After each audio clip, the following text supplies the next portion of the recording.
2021, 22, 23ஆம் ஆண்டுகளுக்கான கலைமாமணி விருதுகளை முதலமைச்சர் ஸ்டாலின் இன்று சென்னை கலைவாணர் அரங்கில் வழங்குகிறார். தமிழ்நாடு இயல் இசை நாடக மன்றத்தால் வழங்கப்படும் இந்த விருதுகள் பல ஆண்டுகளாக இயல் இசை நாடக கலைக்கு சேவை செய்த கலைஞர்களின் பங்களிப்பை பாராட்டி வழங்கப்பட்டு வருகிறது. மேலும் பாரதியார், எம்.எஸ். சுப்புலட்சுமி மற்றும் பாலசரஸ்வதி ஆகியோர் பெயரில் வழங்கப்படும் கலை வித்தகர்களுக்கான விருதுகளும் அரசால் அறிவிக்கப்பட்டுள்ளது. இதில் பாரதியார் விருது முனைவர் நா. முருகேச பாண்டியனுக்கும், எம்.எஸ். சுப்புலட்சுமி விருது கே.ஜே. யேசுதாசுக்கும் வழங்கப்பட உள்ளது. இதேபோல் நடிகர்கள் விக்ரம் பிரபு, எஸ்.ஜே. சூர்யா, மணிகண்டன், நடிகை சாய் பல்லவி ஆகியோருக்கு கலைமாமணி விருதுகள் அறிவிக்கப்பட்டுள்ளன. இசையமைப்பாளர் அனிருத், இயக்குனர் லிங்குசாமி, பாடலாசிரியர் விவேகா, பின்னணி பாடகி ஸ்வேதா மோகன், நடன இயக்குனர் சாண்டி உட்பட 90 பேருக்கு கலைமாமணி விருதுகள் வழங்கப்பட உள்ளன. இந்த விருது வழங்கும் நிகழ்ச்சியில் துணை முதலமைச்சர் உதயநிதி ஸ்டாலின், செய்தித்துறை அமைச்சர் சாமிநாதன், விருது பெறும் கலைஞர்கள் பெருந்திரளாக கலந்து கொள்ள உள்ளனர்.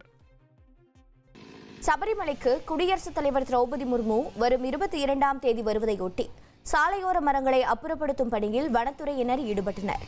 நிலக்கல் முதல் பம்பை வரை சாலையில் ஆபத்தான முறையில் உள்ள 20க்கும் மேற்பட்ட மரங்களை வனத்துறையினர் அப்புறப்படுத்தினர். குடியரசுத் தலைவர் வருவதால் வரும் 21ஆம் தேதி முதல் சபரிமலையில் பக்தர்களுக்கு பல்வேறு கட்டுப்பாடுகள் விதிக்கப்பட்டுள்ளன. கேரள முதலமைச்சர் பினராயி விஜயனுக்கு கருப்பு கொடி காட்ட திட்டமிட்டிருந்த காங்கிரஸ் கட்சியின் யூத் காங்கிரஸ் அமைப்பினர் மற்றும் பாஜகவின் யுவ மோர்ச்சா அமைப்பினரை போலீசார் கைது செய்தனர். திருச்சூர் ராமநகர் பகுதிக்கு முதலமைச்சர் பினராயி விஜயன் வரவிருந்த நிலையில் சபரிமலை தங்கம் மாயம் தொடர்பாக பாஜகவின் யுவ மோர்ச்சா அமைப்பினரும் காங்கிரஸ் எம்எல்ஏ தாக்கப்பட்டதை கண்டித்து யூத் காங்கிரஸ் அமைப்பினரும் முதல்வருக்கு கருப்பு கொடி காட்டி எதிர்ப்பு தெரிவிக்க திட்டமிட்டிருந்தனர். முதல்வர் வருவதற்கு முன்பே கோஷங்களை எழுப்பியதால் இரு அமைப்பினரையும் காவல்துறையினர் கைது செய்தனர்.